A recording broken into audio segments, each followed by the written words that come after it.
నెల్లూరులో ఉద్రిక్తత చోటు చేసుకుంది. సోమశిల సందర్శనకు వైసీపీ పిలుపునివ్వడంతో ఆ పార్టీ శ్రేణులు భారీగా తరలివచ్చారు.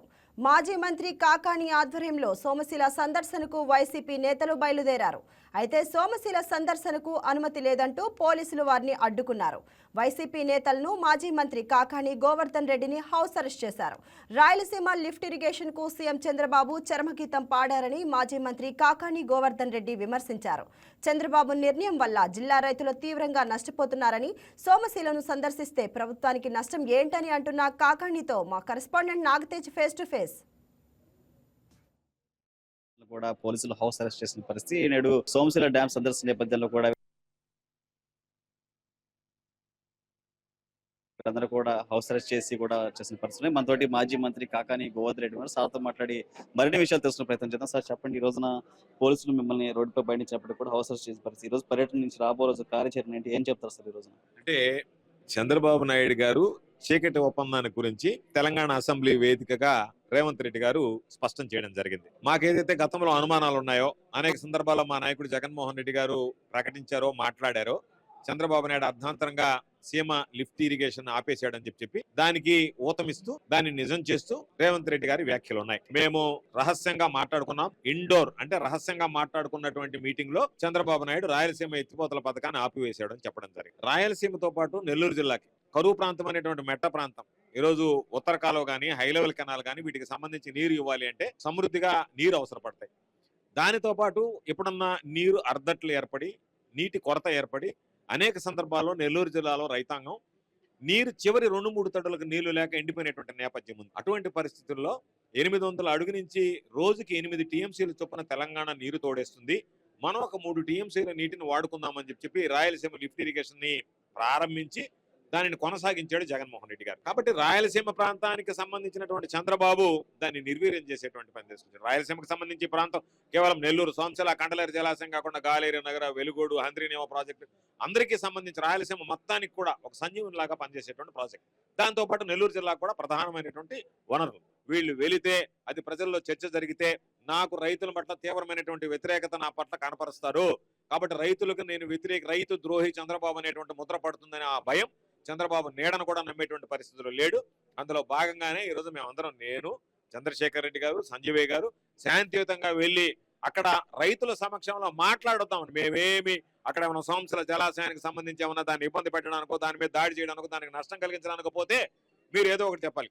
వాళ్ళు చెప్పేటువంటి 151 సిఆర్పిసి అనేటువంటిది మాకు వర్తించను కూడా వర్తించదు. హౌస్ అరెస్ట్ చేయాల్సినటువంటి అవసరం కూడా లేదు. అటువంటి పరిస్థితుల్లో వాళ్ళు బలవంతంగా నియంత్రిత పోకడలతో మమ్మల్ని నిర్బంధించడం అన్యాయం. కాబట్టి తప్పనిసరిగా ఇది ఆరంభం మాత్రమే. మా పోరాటం కొనసాగుతుంది. మేము ఇటువంటి బెదిరింపులకు భయపడం, పోలీసులను చూసి వెనకడుగు వేయం.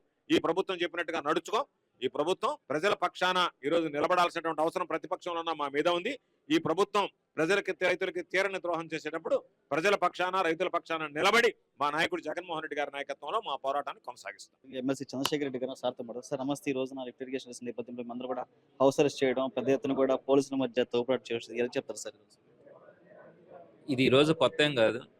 వైఎస్ఆర్సీపీ మొట్టమొదటి రోజు నుంచి కూడా, గతంలో ఎక్కడ కూడా భారతదేశంలో నాకు తెలిసి ప్రతిపక్షంలోకి వచ్చిన తర్వాత ప్రతిపక్ష పార్టీ మొదటి రోజు నుంచి కూడా ఫైట్ చేసినటువంటి సందర్భాలు ఎక్కడ లేకపోయినప్పటికీ కూడా వైఎస్ఆర్సీపీ మొట్టమొదటి రోజు నుంచి కూడా అనేకమైనటువంటి ప్రభుత్వ వ్యతిరేక కార్యక్రమాలకి వ్యతిరేకంగా పోరాటం కూడా చేయడం జరుగుతూ ఉంది. అందులో భాగంగా ఈ రోజు ఏదైతే రాయలసీమకు సంబంధించి సాగునీటికి సంబంధించినటువంటి సమస్యలు ఏదైతే ఉన్నాయో, అంటే మనకి నష్టం జరిగేలాగా, తెలంగాణకి లబ్ధి జరిగేలాగా చంద్రబాబు నాయుడు గారు తీసుకున్నటువంటి చీకటి ఒప్పందాన్ని తెలంగాణ ముఖ్యమంత్రి, సాక్షాత్ ముఖ్యమంత్రి రేవంత్ రెడ్డి గారు అక్కడ అసెంబ్లీలోనే చెప్పినటువంటి పరిస్థితి మనం చూస్తున్నాం.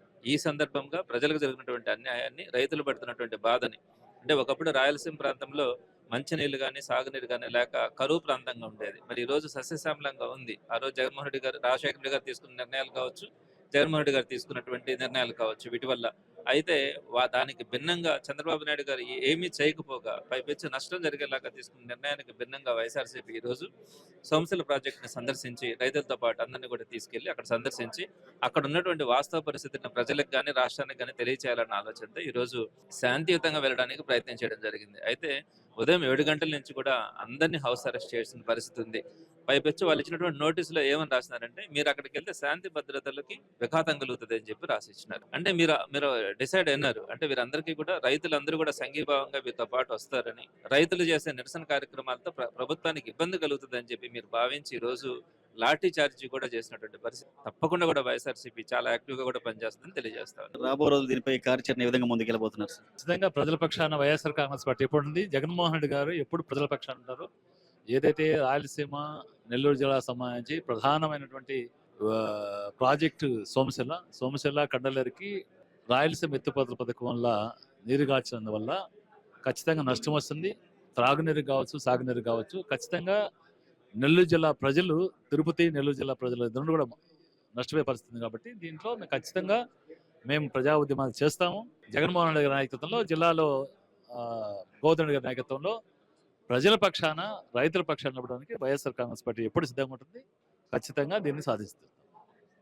ఏదైతే కూడా రాబో రోజుల్లో ఉద్యమాన్ని తీవ్ర స్థాయిలో తీవ్రవంతం చేస్తాం. ఈ ఒక్క రోజు కూడా ముగిసేది కాదు, కూడా ముందుకెళ్తున్న పరిస్థితి. వీడియో జర్నలిస్ట్ సునీల్తో కలిసి Teja, YK TV network, Nellore నుంచి.